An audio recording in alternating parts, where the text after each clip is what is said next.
Hello বন্ধুরা, তো শুক্রবার সকালে দেখুন সকাল সকাল তরতাজা সবজি নিয়ে শাক সবজি নিয়ে বসে গেছি। যেহেতু আজকে শুক্রবার তো নিরামিষ সব কিছু।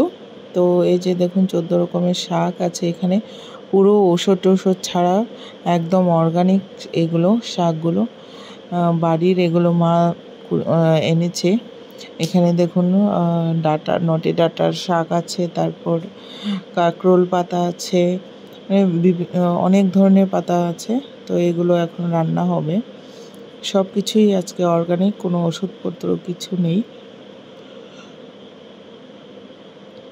তো এখানে দেখুন কত তরতাজা সবজি পাওয়া যায়, আর আমরা এখানে কত একদম ওষুধ দিতে দিতে এইগুলো একদম নেতিয়ে যায়, সেই খাবারগুলো আমরা কিনে খাই। তারপর এদিকে আজকে সকালে উঠে দাদা বাঁশকরল এনেছে। এই যে দেখুন অনেকদিন পর বাঁশকরল খাবো, তো রেডি করছি বাঁশকরলগুলো। বৌদি এক দুটো রেডি করেছে, তো এখন আমিও রেডি করব। এই যে ছাড়িয়ে নিচ্ছে উপরের খোসাগুলো। দেখুন যতটুক না বাঁশকরল বেরোচ্ছে না, তার থেকে বেশি খোসা আবর্জনা বাঁশকরলের এত। এই যে দেখুন ছোটানোর পর এইটুকু হচ্ছে,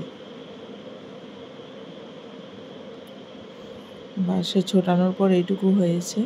আর এই যে দেখুন কত খোসা হয়ে গেছে কয়েকটা ছাড়ানোর পর। ছাড়ালে পরে একদম অল্প হয়ে যায়। তো আজকের খাবার হলো সব অর্গানিক, একদম সার ওষুধ ছাড়া। তারপর ওই যে একটা ডাঁটা দেখতে পাচ্ছেন,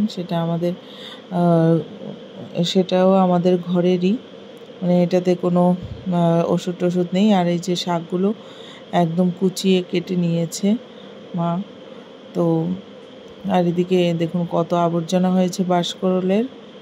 তো এই যে এইটুকু বাঁশকরল বেরিয়েছে, তো এটা ডাল দিয়ে রান্না করবে এখন। তো বৌদি রান্না করবে। তারপর এই দেখুন কত মোচা, তারপর ঝুমের বেগুন এগুলো নিয়ে এসছে, কিন্তু এগুলো চাষের, এগুলো এতটা ভালো হবে না, ওষুধের গন্ধ করবে। তারপর এদিকে দেখুন কত বড় একটা ডাঁটা নিয়ে এসছে, দেখতে পেয়েছেন? এটা বাড়ির পুরো অনেক বড়। তো মা আজকে একটু শুটকির ভাজা করবে।